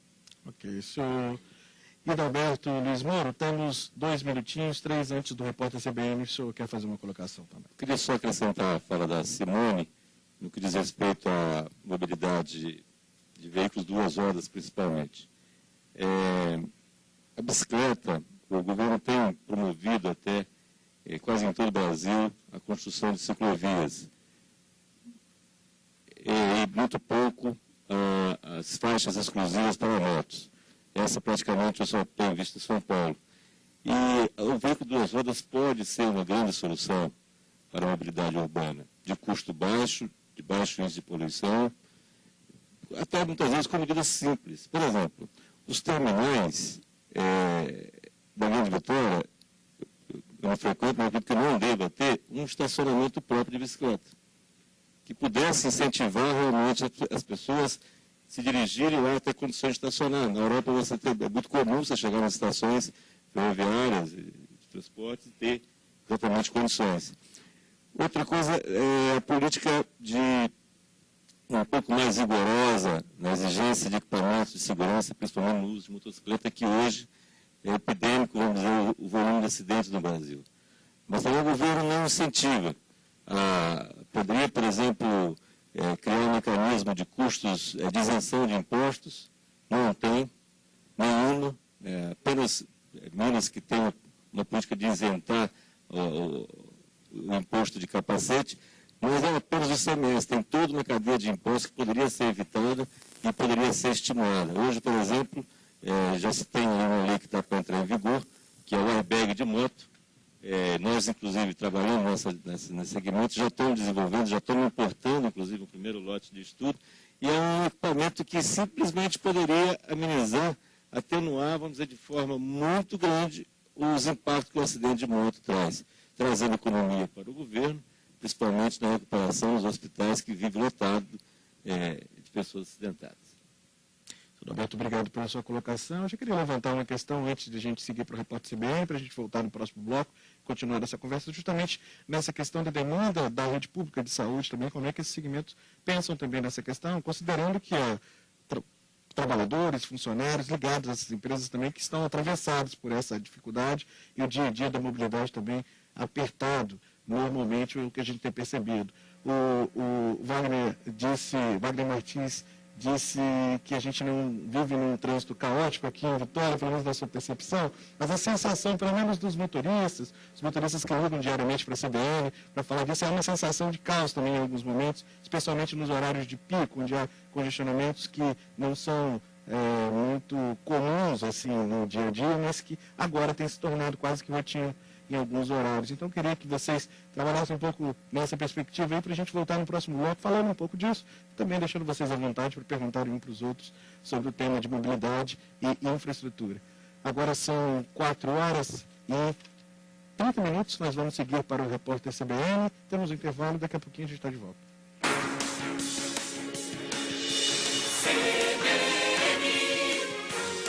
Apoio Findes Senai. Bom, voltamos a falar aqui da Rede Gazeta, do debate CBN 2013. Já debatemos aqui na CBN grandes projetos, comércio, educação e mercado de trabalho. Hoje nosso tema aqui é mobilidade e infraestrutura. Nos blocos anteriores, as entidades aqui convidadas já expuseram suas propostas sobre essas áreas e também estamos agora fazendo justamente a fase de debates, em que há perguntas entre as entidades, entre os representantes que estão aqui também, e o nosso convidado, Wagner Colombini Martins, que está aqui também ajudando a gente a pensar um pouco mais sobre esse tema mobilidade e infraestrutura, e o professor Roberto Garcia Simões também. O presidente diretor do Sindicato de Comércio de Exportação e Importação do Espírito Santo, o Jonathan Schmitz, o Sindex, o Jonathan Schmitz, ele quer fazer uma colocação, já nos avisou aqui antes do repórter, justamente sobre essa presença maciça de carros no dia a dia das cidades e do estímulo disso de modo oficial, digamos assim. Senhor Jonathan, qual é a sua colocação? O Brasil talvez seja o único país no mundo que tem uma política de claro incentivo fiscal em favor da indústria de automóveis, incentivando a compra de automóveis. Na verdade, eu não sou contra o acesso ao automóvel. O que me preocupa é essa massificação, facilitando o uso de automóveis em excesso. E aí, em contrapartida, nós observamos o fato da bicicleta, que não tem incentivo nenhum, muito pelo contrário, há alguns ônus, inclusive, porque se paga a substituição tributária em vários estados brasileiros. Então, é preciso que os governos estaduais e o CONFAS façam um pequeno exercício no sentido de tentar separar um pouco o joio do trigo. O que nós temos que incentivar? Aquilo que favorece a comunidade, o coletivo, ou aquilo que favorece o individual, né? Nós vemos, por exemplo, uma carga tributária imensa em remédios. Eu sei que é um assunto que foge ao tema, mas fica até estranho você cobrar uma carga tributária imensa de remédios, de medicamentos, quando, no fundo, é o próprio Estado que vai indiretamente arcar com isso. Então, é preciso que a gente reveja isso. No que diz respeito à bicicleta, por exemplo, precisaríamos ter incentivos. Aí sim, nós teríamos que ter incentivos para que nós aumentássemos o uso de bicicletas, e não o contrário. Ok. Senhor Alfonso Silva, presidente do Espírito Santo Convention Bureau, quer fazer uma complementação. Na realidade, eu queria só fazer um endosso, dizer o seguinte: eu acho que também falta um pouco de sensibilidade das grandes empresas, principalmente se nós pegarmos Vitória, que nós temos a orla ali, que você tem uma concentração de deslocamento de pessoas em alguns horários de pique, e que você vai que a pessoa se desloca no meio de Jardim da Penha até a Vale com um veículo. Então, essas empresas poderiam fazer algum trabalho interno de conscientização para que se tenha um modal de bike, de um outro tipo de coisa que ele não congestione os horários de pique ali. Então, era um incentivo também por parte das grandes empresas, que é uma coisa natural aqui na Grande Vitória, para esses pequenos deslocamentos que não se fossem feitos nem de ônibus, né, e nem muito menos de veículos, que a pessoa muitas vezes está indo para o seu trabalho e ele vai sozinho, vai mais um amigo, ou algum outro tipo de carona solidária. Então, teríamos que desenvolver uma conscientização por parte da empresa no seu funcionário para que ele tente deixar esse veículo em casa, porque sempre naqueles horários entre 7 da manhã e 8h30 você não consegue mais andar na Grande Vitória. Isso é quase que impossível. Complicado. Professor Roberto.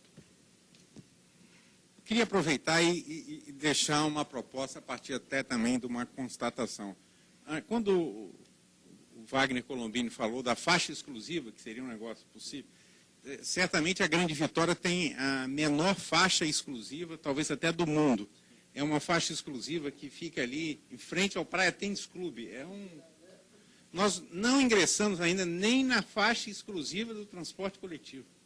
Quer dizer, Isso não existe em nenhum dos municípios do Estado do Espírito Santo. Então, acho que isso é um ponto. Então, constatando que nós já temos, por exemplo, 6 anos do anúncio da volta do Aquaviário e ele não voltou, e poderíamos pegar vários projetos. Eu acho que é fundamental que a sociedade, é isso que eu acho que a gente está captando do que está acontecendo na sociedade, tenha acesso à informação.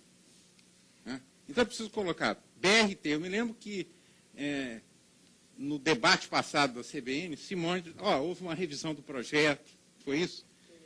Né? Foi apresentado um projeto, mas quando o projeto estava... Eu até anotei tudo isso. Né? Foi necessário rever o projeto. Então, a sociedade que está querendo melhorar o transporte coletivo só vê anúncios. Mas esses anúncios não chegam. Né? E eu acho que muito desse processo vem da não clareza da informação. Né? Então, é preciso colocar para cada modal de transporte, para cada iniciativa, como é que está o andamento do projeto, ser claro por que atrasou ou por que adiantou. Então, não foi concedida a licença ambiental pelo órgão, está demorando 15 dias. Só um parênteses, quase uma prestação pública do que está acontecendo. Porque senão quem está do lado da sociedade, eu vejo muito isso nos comentários que a gente faz no dia a dia, as pessoas estão cobrando numa velocidade que não acontece. E porque não tem uma pressão.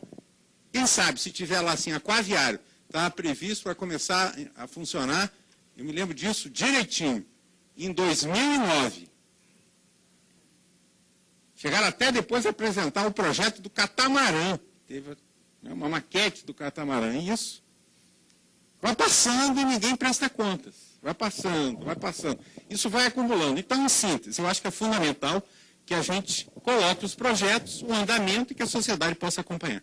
Legal, nós vamos repassar essa proposta e ideia, inclusive, para o poder público, justamente registrando mais uma vez que o poder público foi convidado para estar aqui, justamente para responder e também apresentar quais são as ideias do governo nesse sentido, mas, infelizmente, não compareceu. Nós vamos encaminhar todas as propostas que estão surgindo aqui no debate CBN para o poder público, seja ele municipal, federal ou estadual. Eu queria colocar na conversa novamente o nosso convidado, o Wagner Colombini, justamente para dizer, você citou outros exemplos, inclusive de Bogotá, falando de rapidez também entre projeto e execução, 3 anos, acho que foi o caso. Acho que casa um pouco com o que o professor falou. Eu queria saber se há outros bons exemplos, inclusive aqui no Brasil, dessa ideia de, desde a ideia até a execução e a implementação, se isso em algum lugar funcionou.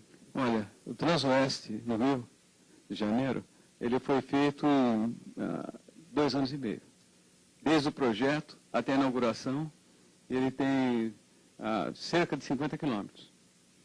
E ele significou uma diminuição de tempo de viagem de quase 1 hora para as pessoas que vêm lá de Santa Cruz e que vão para Barra. Então, foi um projeto impactante. Tinham vans piratas, né, que vinham, tinha van pirata e não pirata que vinham em paralelo. As vans sumiram, porque já não valia mais a pena, porque as vans ficavam no meio do tráfego geral e o BRT ia livre. Né?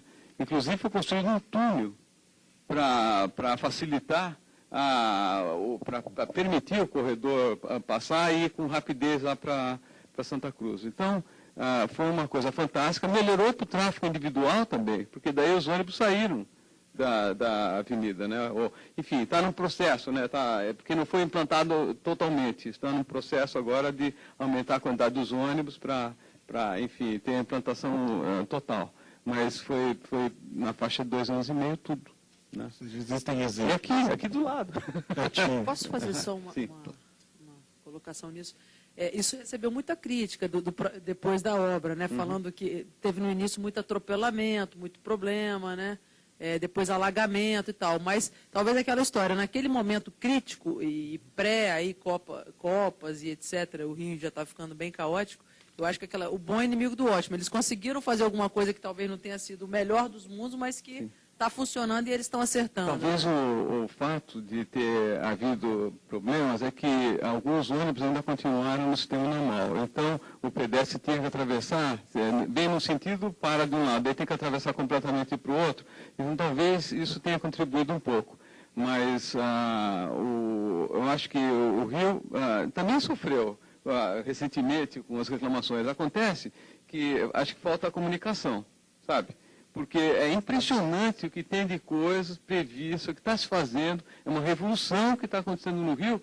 As pessoas, a sensação assim, as pessoas não sabem ainda, ou não estão percebendo, ou as pessoas são impacientes que querem ir rapidamente. Né? Digamos, com o avanço da informática e tal, tudo vem rápido, né? As pessoas estão acostumadas a ver rápido, virtual, ver tudo rápido e tal. E fazer a obra e encaminhar, por exemplo, tem o Transcarioca, que vai ser absolutamente fantástico, vai conectar a Barra com o aeroporto Galeão. Ele é perimetral. Bom, o que aconteceu? Digamos, você tem o viário, se utilizou toda a faixa do domínio do viário, que estava invadida. Então tem uma quantidade de desapropriação entre aspas, né? Mas está se pagando por isso, porque daí acaba sendo direito adquirido e tal, de limpar de novo a faixa de domínio da via para implantar o corredor. E isso leva tempo. Tudo isso leva um tempo, mas eu acho que falta comunicação. Realmente, que foi apresentado, falta um esquema de comunicação para mostrar, olha, estamos aqui, avançou aqui, está desse jeito, vai atrasar aqui e lá, porque está acontecendo, tem muita coisa acontecendo, e o que eu vi lá no Rio é incompatível com o que está se fazendo. Né? Então, eu acho que falta comunicação. Né? Senhor Adalberto Moro, presidente do Sindicato, também para fazer uma colocação. Nós estamos vendo o governo fazer estudos de implantação na melhora de modais mais eficientes na Grande Vitória. Mas eu vou tocar um assunto que não agrada muitas vezes as pessoas e com certeza impacta muito a sociedade. Eu digo, e aí pergunto também, como é bem na experiência dele, se ele pode achar que o rodízio de veículos pode contribuir para a mobilidade da cidade. Nós vemos que muitas vezes nós temos que, por meio de medidas mais fortes, ter que buscar um resultado. Nós tivemos exemplo aqui, todos nós muitas vezes saem 2, 3 pessoas da família, cada um com o seu carro. Se tivéssemos um rodízio, talvez a gente pudesse ter mais disciplina nesse aspecto. Em São Paulo, nós continuamos muito, a gente vê toda a sociedade preocupada. Eu tenho que ir embora porque meu rodízio vai entrar em horário. Então, eu queria assim, a sua experiência e saber se... Aqui em Vitória não se discutiu, acho que é hora de levar para o governo essa pauta também. Olha, o rodízio é um sistema que funciona no curto prazo. Agora, então, e com o tempo, ele vai se esgotando, que as pessoas têm um segundo carro e tal, e ele acaba indo todos os dias no mesmo horário. Mas ele ajuda no curto prazo, e de qualquer maneira, digamos, se São Paulo não tivesse rodízio, seria terrível, né? Então, Bogotá, eu vivenciei isso daí, eles tinham rodízio uma vez por semana. Bogotá tem problema de Lima também, que o trânsito é muito indisciplinado e é caótico, né? O pessoal fala trânsito caótico aqui, mas é trânsito pesado. Uma coisa é trânsito pesado, outra é caótico, no sentido do pessoal fazer o que quiser, fica uma coisa meio bagunçada, de conversão à esquerda o tempo todo e tal. Bom, então Bogotá tem isso, não tem um contrato tão grande de veículos, mas o trânsito estava muito pesado. Os BRTs funcionam independentemente do Transmilênio, que é uma coisa que foi um marco mundial, né? O Transmilênio, né? Mudou o paradigma do transporte, né? O Transmilênio, que é um BRT que funciona lá. Mas no transporte individual, o que eles fizeram? Tinha rodízio já de uma vez por semana, eles fizeram 2 dias por semana. Então, 2 dias por semana por veículo. Então, eu entendo, e outra, eles fizeram o dia inteiro. Em São Paulo é só no horário de pico, né? Então, eu acho que você tem que lançar mão desses instrumentos mesmo. Eles são de curto prazo e tal, mas que dá um fôlego de mais uns 3, 4, 5 anos é bom. Se daí precisa, coloca um segundo dia, né? Enquanto isso, você vai melhorando o transporte público. Tem que melhorar o transporte público, senão não vai resolver. O transporte público tem que melhorar, tem que investir forte e rápido. Por isso que tem que ser BRT, na minha opinião, porque tem que ser rápido, tem que ter o Estado de uma maneira geral, né, o Estado, o governo federal e tal, o município, tem que ter recursos para fazer rapidamente para melhorar o transporte público em todas as cidades. Só tem condição de fazer isso usando BRT. Senão, é conversa mole para boi dormir. Vai levar muito tempo para resolver o assunto e vão continuar essas manifestações. Ok, Sr. Wagner, diretor administrativo da FETransporte, Simone Kipp Moura. Eu queria voltar num tema que você falou antes do intervalo, que era falar com alguma coisa relacionada à saúde, né, na questão da mobilidade. E uma coisa que me impressionou muito, que eu li, deve ter uns 2 meses atrás, uma reportagem bastante grande, uma entrevista com a secretária de Transporte de Nova York. E essa mulher, ela eu acho que é o que tem, né, o Wagner deve conhecer esse caso, é o que tem, eu acho que de mais novidade aí agora ultimamente. Quer dizer, o que ela fez? Ela revolucionou a mobilidade de Nova York, que era uma cidade aí, né, quem conhece, não conhece, sabe, uma cidade, talvez, não sei se é caótico ou um caos, mas a questão. Mas o que ela fez? Ela priorizou a cidade para os pedestres, entendeu? Ela pegou mais de 30 ruas, como ali, aquela ali que tem que é super famosa, né? Que tem aqueles letreiros grandes lá, onde... Então, quer dizer, não passa... Times Square. Não passa mais carro, e ela fez isso com mais de 30, acho que mais de 40 pontos. Fechou as ruas, fez calçadas, fez praças, tirou o transporte, botou BRT, ciclovia, BRT, calçada, pedestre, quer dizer, ela devolveu a cidade para as pessoas, né, que a cidade estava tomada pelos carros e tal.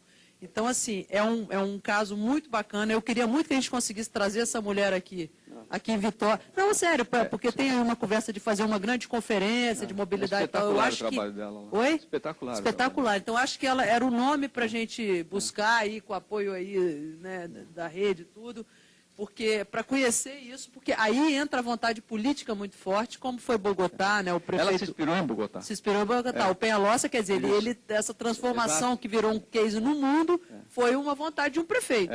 Né? E aí essa mulher em Nova York também fez isso. E Peñalosa se inspirou em Curitiba. Se inspirou em Curitiba, no Jaime Lerner, que hoje Curitiba está ultrapassado, mas foi um marco ali que tudo começou. Então, assim, eu acho esse caso muito bacana. Eu vou me esforçar como eu puder aí com o pessoal para a gente tentar trazer essa mulher. E aí, só para complementar, que teve também um estudo da Organização Mundial de Saúde, onde que, muito bacana, eu vou até deixar depois um pendrive com esse material aqui para vocês, e um médico fez a apresentação, um representante deles no Brasil, que é o seguinte: o estudo da Organização Mundial de Saúde, no mundo todo, a melhor combinação que existe em termos de saúde e mobilidade urbana é o BRT mais bicicleta. Tá? É essa conjugação. E aí tem, cientificamente, isso tudo mostrado, provado, né?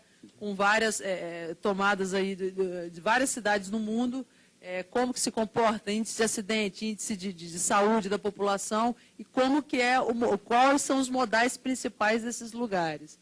Então, é um trabalho muito interessante, provando aí que quer dizer, o transporte público ou individual saudável, digamos assim, que é a bicicleta ou a pessoa, de alguma outra forma assim, ela é o melhor caminho. Wagner Colombini, eu queria que você trouxesse alguns outros exemplos também, bons exemplos, justamente que sirvam de inspiração, tanto para as entidades quanto para o poder público de modo geral e para a sociedade. Nessas áreas, especialmente de mobilidade, o senhor já citou o BRT, falou do exemplo de Bogotá, a Simone cita agora o exemplo de Nova York. Que outros exemplos você enxerga como viáveis e de curto prazo, digamos assim? Essa questão de curto prazo parece uma ansiedade, mas acho que a população já anseia, de fato, por uma decisão, pelo menos das pequenas e mais fáceis, e elas talvez existam. Que exemplos você pode... Eu acho que é a experiência de Londres. Londres é uma cidade que investiu muito numa coisa que eles chamam de traffic calming, que é acalmar o tráfego, né? De você permitir uma qualidade de movimentação dos pedestres, tá certo? E a implantação de ciclovias e ciclofaixas em tudo quanto é via, pequenas ciclofaixas junto ao meio-fio, tá certo? Ciclofaixa, sem ter digamos, não tem nenhuma, é mais pintura, pintura e deixar o espaço reservado. Da mesma maneira que precisa, na minha opinião, para de imediato melhorar o transporte público, é você pensar num processo de faixa exclusiva, né? Faixa exclusiva é fundamental, porque isso aí você abrange tudo, tá certo? E o BRT, você vai ter nos trechos de maior demanda, você vai ter uma melhoria da velocidade, daí uma melhoria, porque o BRT é como se fosse um metrô usando ônibus, né? Então, as pessoas embarcam em nível, pagam para entrar na estação, daí embarque e desembarque é muito rápido, o ônibus para pouco tempo na estação, e você tem linhas dentro, basicamente as linhas somente dentro do BRT, né? E daí vocês têm um esquema de integração. Olha, Vitória estava na fronteira das melhores práticas há 20 anos, 30 anos atrás. Era dos melhores sistemas de transporte público do Brasil. Era exemplo, né? Mas daí parou, né? Não avançou. Então o tráfego normal foi crescendo, foi baixando a velocidade dos ônibus, foi deteriorando e tal. E nesse meio tempo já poderia ter implantado as faixas exclusivas para ônibus e tal. Porque o sistema é dinâmico. Por exemplo, hoje o Transmilênio, ele começou há 13 anos atrás, tá? Hoje ele sofre problemas. Por quê? Ele foi tão bem sucedido que a demanda no trecho crítico era 35 mil passageiros. Passou para 47 mil, 48 mil agora. Isso é demanda do metrô. E é o ônibus que é utilizado. E daí alguns prefeitos, na sequência, depois do Peñalosa, eles não queriam ficar investindo naquilo que era a cereja do bolo do Peñalosa. E foi deixando. Então tem estações que estão congestionadas, tem que colocar outro módulo de estação, você tem que fazer outros trechos para melhorar, e eles pararam de fazer isso aí e o sistema deu uma decaída. Aqui, o sistema do Transcol sofreu o mesmo problema, né? De estar lá, estava funcionando, tudo funcionando e tal, mas e daí precisa continuar investindo, tem que continuar investindo, porque vai crescendo a demanda. Me permite aqui, o Transcol ele até tem um modelo que hoje é muito copiado no Brasil, que é o seguinte, são 10 terminais e a integração toda pelos terminais pagando uma tarifa única. Isso é o que o Brasil inteiro... É excepcional. Só que esse modelo ele está péssimo em função do Transcol. O problema é ele ficou ruim, digamos, por quê? Por causa da velocidade, que baixou por causa do congestionamento. Né? Se tivesse a faixa exclusiva, já iria melhorar. A faixa exclusiva não é o máximo, mas é um estágio a você tem que passar por essa faixa exclusiva. Claro que daí, de repente, tem... Em São Paulo eles puseram a faixa exclusiva no centro, né, da via, que é melhor. Faixa exclusiva no centro.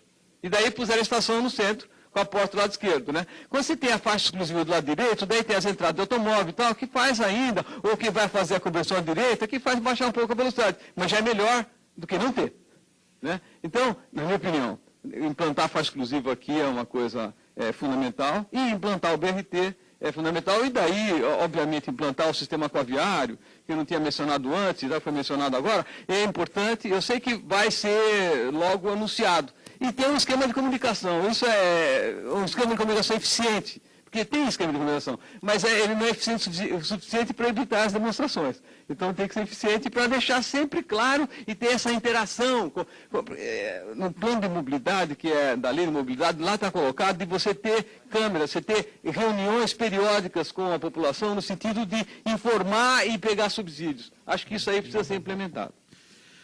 Wagner Martins, Colombina Martins, muito obrigado pela sua participação, por ter vindo à Vitória, justamente nos ajudar a pensar um pouco mais sobre isso, com os nossos colegas aqui, representantes da sociedade civil também, vou nominar cada um, o Luiz Wagner aqui, presidente do Movimento Espírito Santo em Ação, que a gente agradece, ao Jonathan Schmidt, diretor do Sindicato de Comércio e Exportação e Importação do Estado do Espírito Santo, o Sindiex, obrigado também pela participação e presença, o presidente do Espírito Santo Convention and Visitor Bureau, o Alfonso Silva, também muito obrigado, a diretora administrativa da FETransporte, Simone Kipp Moura, obrigado também pela participação, ao presidente do SINCADES, o Sindicato do Comércio Atacadista e Distribuidor do Espírito Santo, Hidalberto Luiz Moro, também muito obrigado ao professor Roberto Garcia Simões, que sempre está conosco aqui na CBN, comentarista de políticas públicas, nos ajudou a pensar e refletir um pouco mais sobre o tema de mobilidade e infraestrutura urbana. Com essa apresentação, a gente se despede aqui do debate CBN, já convidando vocês para o nosso próximo debate, mas antes, fazendo mais uma vez, como a gente citou muitas vezes o poder público aqui, o poder público foi convidado, não compareceu, e nós vamos encaminhar para o governo estadual, o governo municipal e também o federal, as ideias e propostas que surgiram aqui desse debate, com pessoas qualificadas apresentando suas experiências e dando ideias também para experiências de outras áreas aqui no debate CBN de hoje. Lembrando que o próximo debate será no dia 17 de julho, também a partir das 15 horas, para debater segurança pública e justiça, um tema também que é uma demanda importante aqui do Espírito Santo, que você já é o nosso convidado para o próximo dia 17 de julho, a partir das 3 da tarde, aqui na CBN. Muito obrigado a vocês que nos acompanharam.